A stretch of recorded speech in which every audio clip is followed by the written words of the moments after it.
आज से 33 साल पहले ये 21 मई 1991 की ही बात थी जब धनु नाम की सुसाइड बॉम्बर महिला ने राजीव गांधी को माला पहनाने के जस्ट बाद बटन दबाकर ऐसा खतरनाक बम ब्लास्ट किया कि देश के प्रधानमंत्री राजीव गांधी के साथ साथ आसपास के 15 लोगों की भी हत्या हो गई।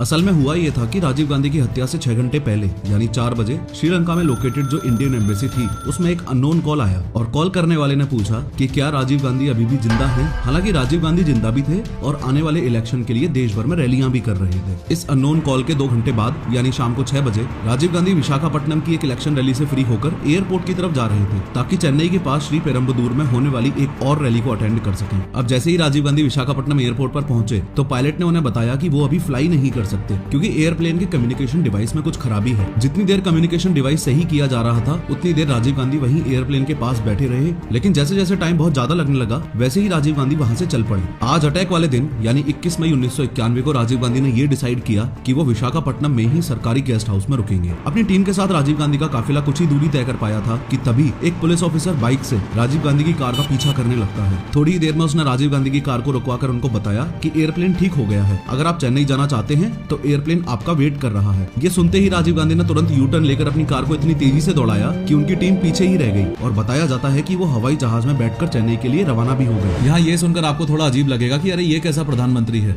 जो खुद ही गाड़ी भगा रहा है और वो भी इतनी तेज। तो जिन लोगों को नहीं पता उनको बता दूं कि राजीव गांधी ड्राइविंग और फ्लाइंग को लेकर काफी पैशनेट थे। सोर्सेस हैं कि वो अपनी गाड़ी खुद ही चलाते थे और इतनी ज्यादा स्पीड से भगाते थे कि कई बार उनकी सिक्योरिटी टीम तक पीछे रह जाती थी। कहीं जाते थे तो एयरप्लेन भी खुद ही उड़ा लिया करते थे। असल में राजीव गांधी एक ट्रेंड पायलट थे जिन्होंने साल 1970 में इंडियन एयरलाइंस में 5,000 रुपए पर मंथ सैलरी पर जॉब भी की थी और वो मोस्टली दिल्ली जयपुर रूट पर फ्लाई किया करते थे। खैर शाम 8:20 पर राजीव गांधी चेन्नई एयरपोर्ट पर लैंड कर जाते हैं और कांग्रेस वर्कर्स वहां पर उनका बढ़िया वेलकम करते हैं। इन सभी वर्कर्स में से बस एक इस लेडी को याद रखना, इनका नाम मरागतम चंद्रशेखर था। ये कांग्रेस पार्टी से थी, ये फॉर्मर मेंबर ऑफ पार्लियामेंट थी और इस रैली में राजीव गांधी को इन्होंने ही होस्ट किया था। इसके बाद एम्बेसडर कार से राजीव गांधी मरागतम के साथ उनकी कॉन्स्टिट्यूएंसी श्री पेरम्बदूर में एक इलेक्शन रैली को एड्रेस करने के लिए निकल जाते हैं। अभी चेन्नई एयरपोर्ट से राजीव गांधी का काफिला निकला है जो कि यहाँ से लगभग 33 किलोमीटर दूर श्री पेरम्बदूर के इस ग्राउंड तक आना है। हाँ, वही इलेक्शन रैली ग्राउंड जिसमें राजीव गांधी की एक सुसाइड बॉम्बर के द्वारा हत्या होने वाली है। राजीव गांधी के इस ग्राउंड में पहुंचने से पहले चलो हम इस ग्राउंड के लेआउट को समझने के साथ ही ये भी देख लेते हैं कि राजीव गांधी कहां से होकर जाने वाले थे